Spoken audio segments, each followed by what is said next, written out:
Hi, my name is Brittany Parks. I am closing in on the very end of my degree for a master's in special education. For me, home is considered Salem, Missouri. It's a very small town in rural Missouri and a lot of farm area. So the school I work at is what is classified as a feeder school. And we are a small K-8 school, literally located right in the middle of a farm in a forest area.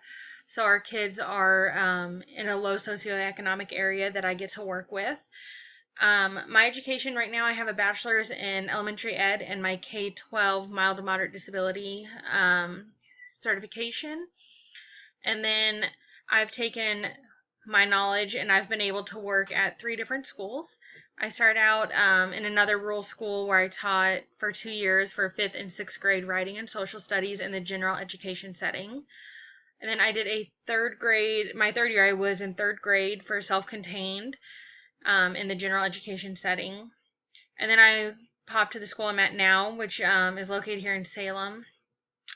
And I did 3 years of fourth grade in the general education setting. Two of those were departmentalized to an extent, and then the last year I was there, I did fully self-contained. And in that year is when my SPED process coordinator decided to ask if I would be interested in observing and potentially taking over for our teacher who is retiring in the upper hallway. So last year I took over in special education for our upper hallway for fifth through eighth grade.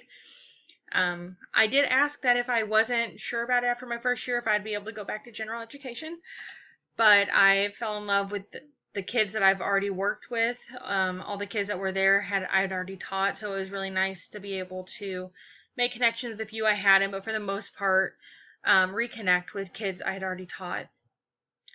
And I've stayed there. I've enjoyed it. And then I realized all of my education background was really based on general education. I didn't have a huge basis for working with children with disabilities or exceptionalities.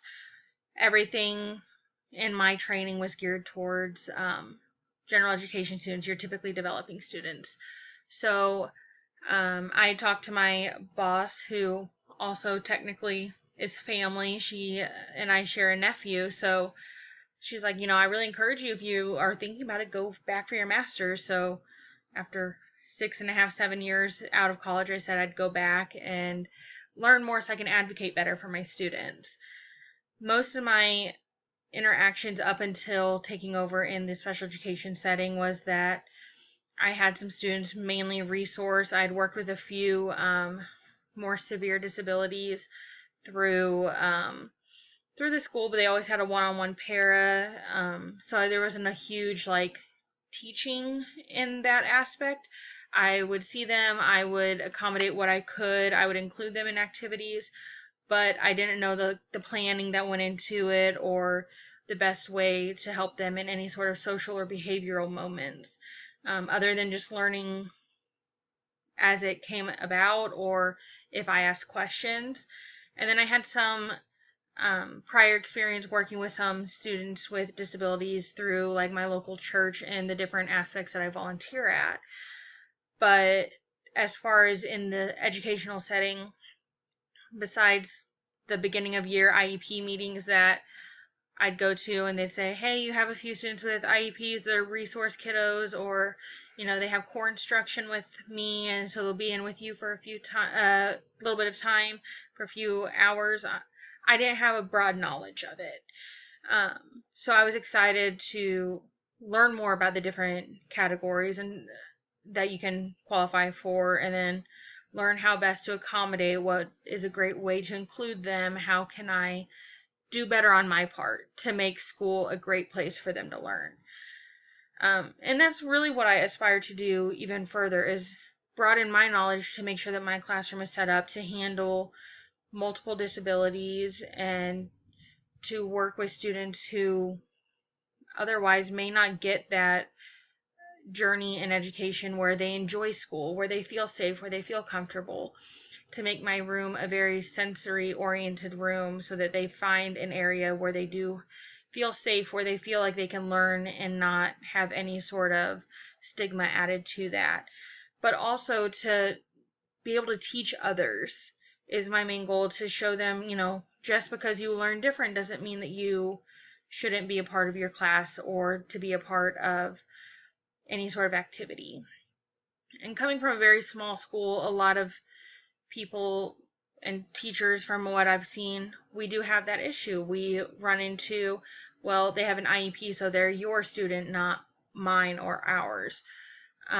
So for me, I really just want to change the game for my school and be able to show them, just because they learn differently doesn't mean that they're just my student. An IEP does not separate them into being mine. They're still ours. They're still a part of our school family. And to really broaden everyone's knowledge base if I can. As far as my career journey, I mean, I feel like I've had it pretty well. I've worked with really good schools, really good administrators. Nothing really jumps out at me as being like extraordinary besides COVID. We learned how to do online teaching. I never thought I'd be an online student because going through college, I needed the aspect of being in a class. And starting an online college journey, I was like, I'm not going to do great because that is not my learning style.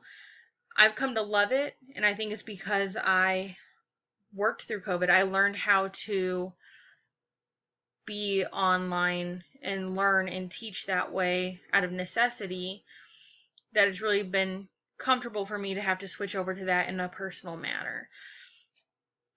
I feel like in this moment,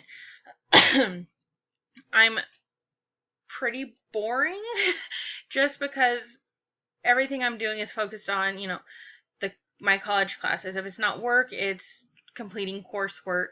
So my hobbies are pretty minimal right now. Before I was going and taking classes, going to college, I really enjoyed reading in my personal time. I love a good mystery book. I also love just to go get coffee, hot coffee, cold coffee, any of the coffee, a coffee connoisseur.